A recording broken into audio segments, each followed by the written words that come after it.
petite histoire, qui est vraiment une toute petite histoire d'agriculture, mais qui a sa place, je pense, dans l'économie positive, et c'est pour ça que je suis là.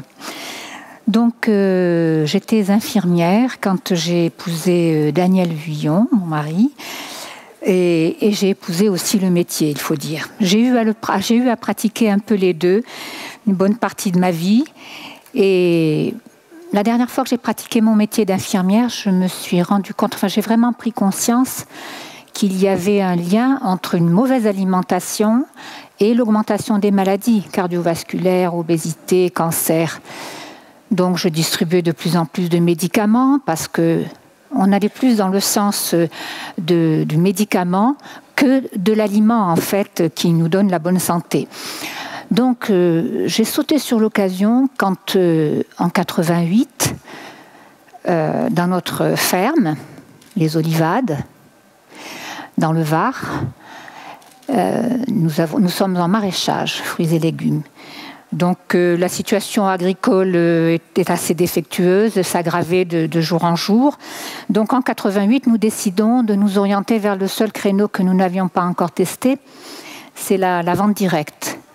Alors là, j'ai foncé, je me suis dit, ma place est là, je préfère distribuer l'aliment et j'ai abandonné mon métier donc, pour me consacrer à cette vente de nos productions. D'ailleurs, j'ai été un peu réconfortée quand, quelques années après, l'Agence française pour l'alimentation et la santé préconisait et préconise toujours de manger 5 fruits et 5 légumes par jour. Ça m'a réconfortée. Donc pendant 13 ans, je tiens mon point de vente. Ça se passait très très bien. Il y avait une très bonne ambiance avec les gens, les consommateurs. C'était même déjà pas des clients vraiment. Il y avait une relation plus amicale que commerciale. Donc ça se passait très bien de ce côté-là, mais économiquement, ça ne suffisait pas pour relever la situation. Donc on a réduit un petit peu l'activité parce qu'on ne pouvait même pas avoir de CDI, si vous voulez. Donc on ne voulait pas arrêter de toute façon, il n'était pas question, mais bon, on ne savait vraiment plus quoi faire. On était vraiment dans une situation difficile, un peu déficitaire économiquement. Et en 99, on est allé à New York voir notre petit-fils nouveau-né. Et là, on rencontre des gens qui sont en CSA, Community Supported Agriculture, qui s'engagent financièrement à payer un producteur et en contrepartie, ils reçoivent pour des fruits et légumes, pour des légumes, ils reçoivent un panier, une part de récolte par semaine. Ils nous disent aussi que le déclic, en fait, pour eux, c'est leur santé, la santé de leurs enfants, un attachement assez profond avec la terre aussi, et un volet environnemental, un souci de la santé de la planète aussi. Donc là, je découvre une dimension humaine qui fait du bien, même philanthropique dans ce concept. Alors avec mon mari, on se regarde et on est vraiment sidérés et on se dit qu'il faut absolument qu'on approfondisse ce système et il faudrait qu'on en fasse l'expérience. Donc toute l'année 2000, on a traduit, on a trouvé le mot AMAP, Association pour le maintien de l'agriculture paysanne. On a mis maintien parce que ça correspondait à notre situation, parce qu'en plus de nos difficultés économiques, nous avons une pression foncière énorme et nous sommes toujours menacés d'expropriation. Donc maintenir, nous aider à nous maintenir, c'était actif, ça nous correspondait bien. Et notre fille aussi, toujours aux États-Unis, elle est allée, elle nous a traduit tous les documents qui allaient nous servir de présentation quand il fallait, quand on serait prêt. Elle est allée, elle a vu aussi que ce système a été inventé au Japon par les mamans japonaises, qui aussi au cours de la première insécurité alimentaire, ces mamans-là, soucieuses de ce qu'elles donnaient à manger à leurs enfants, elles sont allées voir un producteur. Elles leur ont dit « on vous paye à l'avance à condition que vous nous fassiez des produits sains ». Voilà comment c'est né, ces mamans japonaises, et c'était dans les années 70. Aux Olivades, la situation économique était toujours on était toujours en déficit et la fréquentation de ma clientèle, entre guillemets, baissait aussi. Parce que parallèlement, la grande distribution attirait de plus en plus de consommateurs pour leurs besoins de consommation. Donc même ça baissait. On était vraiment dans l'impasse économique et tous nos espoirs allaient dans pouvoir présenter quand est-ce qu'on pourra parler de ce qu'on a vu fonctionner aux États-Unis. Donc, en 2001, enfin une magnifique opportunité. On est invité par des consommateurs d'Attaque au Bagne dans les Bouches-du-Rhône, à côté de Marseille, qui nous invitent à leur parler de cette agriculture qui nous empoisonne. On était en plein pic de la vache folle à l'époque. Donc, ils nous invitent et on accueille ça avec bonheur. Donc, au cours de cette réunion, avant de leur parler de la MAP, on leur présente, on dresse le tableau de la situation agricole globalement, voilà, que c'était vraiment le déclin de l'agriculture paysanne à taille humaine. C'est des petites fermes qui disparaissaient. Et nous, en Provence aussi, on leur a fait l'état des lieux au dernier recensement de l'année 2000, le recensement général agricole. On avait perdu 15 000 producteurs sur 45 000. Voilà, donc on leur a dressé ce tableau. Et on leur a dit aussi qu'on était très mal avec une agriculture qui changeait. On nous faisait produire hors saison, on nous conseillait d'intensifier, de privilégier la quantité à la qualité. Donc on n'était pas vraiment très bien avec ça. Et on leur a même raconté une anecdote, enfin qui n'était pas très anecdotique pour nous. C'était une péripétie dans notre cheminement de la commercialisation. On avait des contrats tomates. Vous savez, la tomate en Provence, c'est important. C'est symbolique.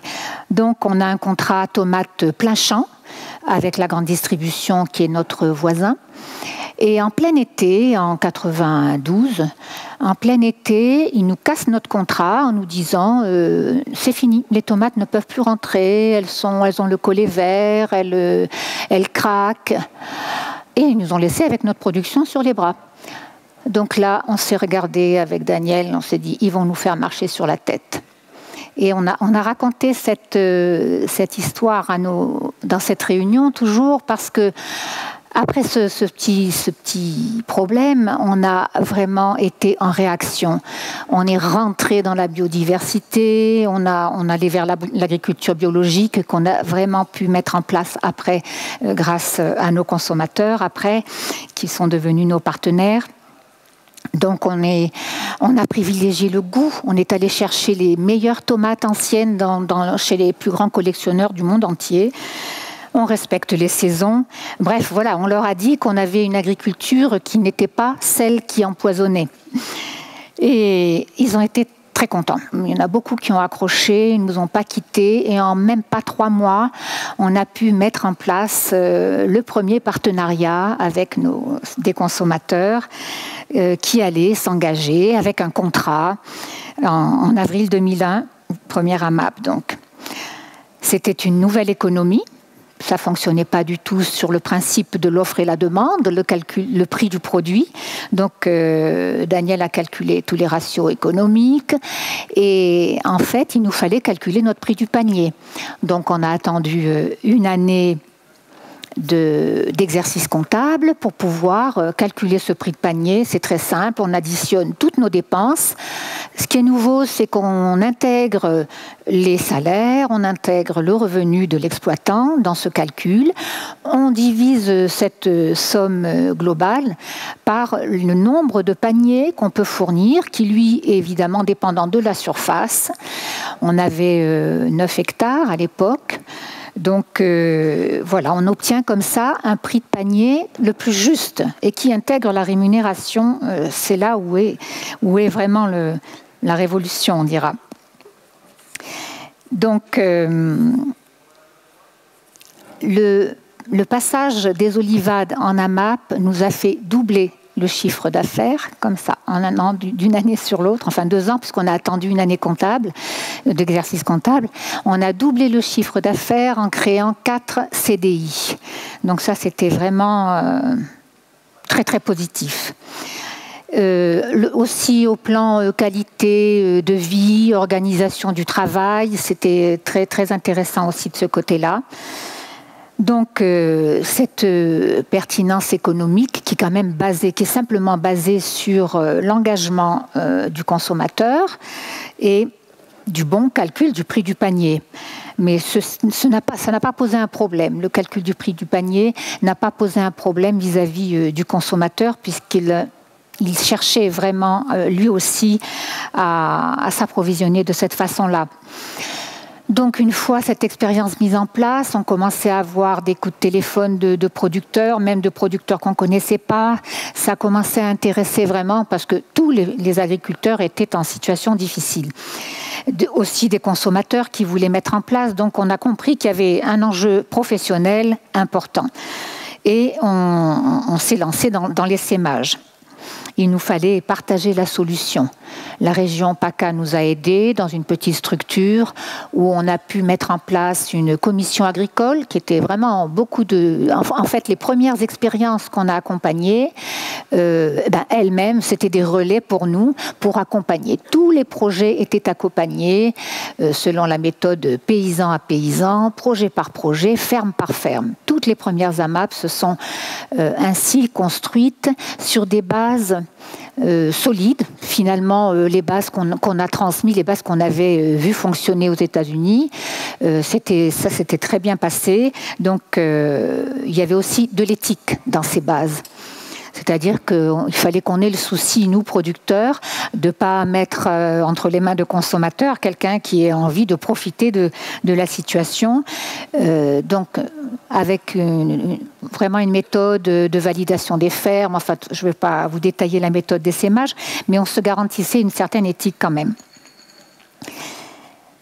Donc on avait une superbe dynamique professionnelle qui était basée aussi sur la sensibilisation, et c'est toujours le cas. Sensibiliser, c'est toujours pas une façon habituelle de produire ni de consommer. C'est pas vraiment habituel, mais sauf que on retrouve quand même ce lien qu'on avait il n'y a pas très très longtemps, hein, probablement vos grands-parents ou vos arrière-grands-parents, mettons, parce que je ne compte plus les années, les décennies là, mais on commence à s'éloigner de cette agriculture traditionnelle où l'acheteur était proche du fermier. C'est un peu ce qu'on retrouve dans la MAP.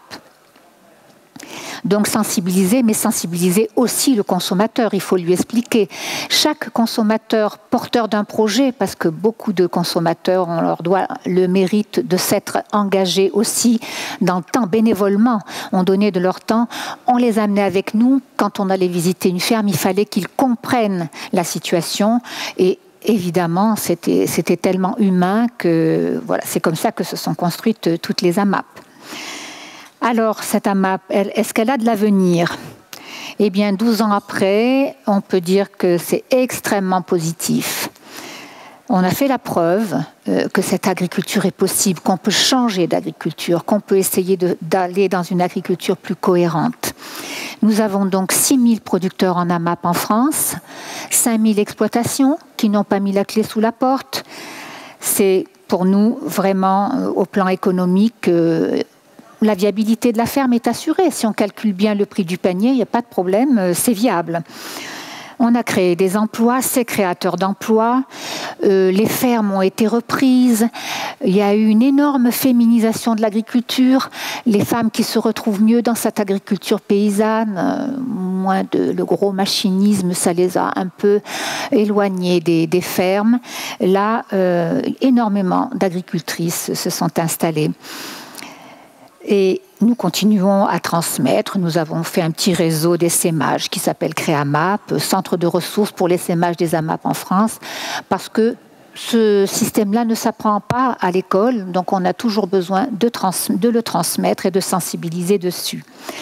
Donc ça, c'était au point de vue producteur. Au point de vue consommateur, on est maintenant 1 million de consommateurs à être en AMAP, On a retrouvé chez les consommateurs français ce qu'on avait vu, cet altruisme, cette philanthropie, on la retrouve. Et je voudrais vraiment, il faut être producteur pour savoir combien c'est valorisant. Paysan, il n'y a pas très longtemps, c'était encore une insulte, ça le paysan. Alors, quand on a des consommateurs en face de nous qui nous valorisent comme ça, c'est très émouvant, c'est porteur, et donc il faut absolument continuer. Et vraiment, ce soutien des gens dans la confiance, c'est du partage, c'est de la confiance. Et les gens sont toujours en demande, toujours ce lien profond avec la terre qu'il faut cultiver. Il faut cultiver ce lien aussi. Est-ce qu'il y a un profil pour être producteur en AMAP ou consommateur? Pas du tout. On n'est pas des marginaux. Simplement, notre économie est en marge de l'économie de marché. OK. Nos consommateurs ne sont pas des bobos non plus, mais des consommateurs prêts à s'engager parce qu'ils ont un souci de la santé. Aujourd'hui et demain surtout, par rapport aux pratiques, disons, de l'agriculture conventionnelle, pesticides, herbicides, OGM. Bon, il y a de quoi quand même être un peu inquiet. Et en fait, quand ils sont dans une AMAP, eux aussi, les consommateurs sont gratifiés, ils sont dans un cercle vertueux aussi.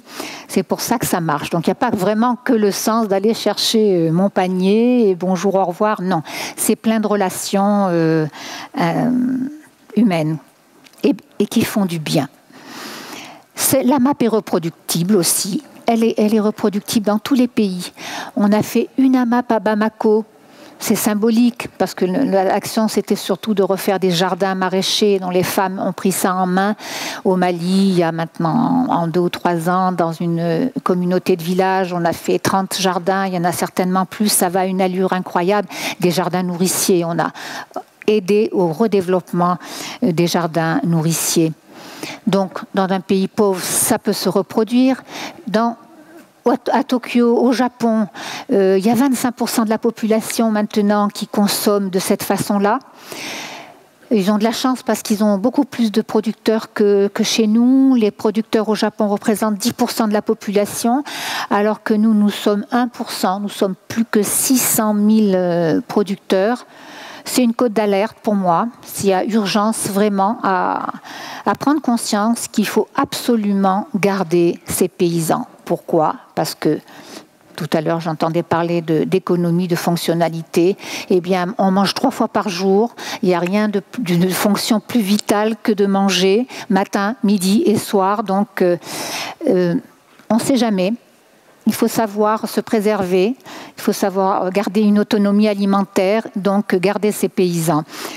Et c'est pour ça qu'on s'adresse aussi au plan politique. C'est sûr qu'on n'est pas encore dans le schéma de l'orientation politique ni nationale ni européenne, mais bon, il faut qu'on y arrive, il faut qu'on soit reconnu, que cette alternative soit reconnue, parce que notre alternative économique ne va pas sans politique de préservation des terres nourricières.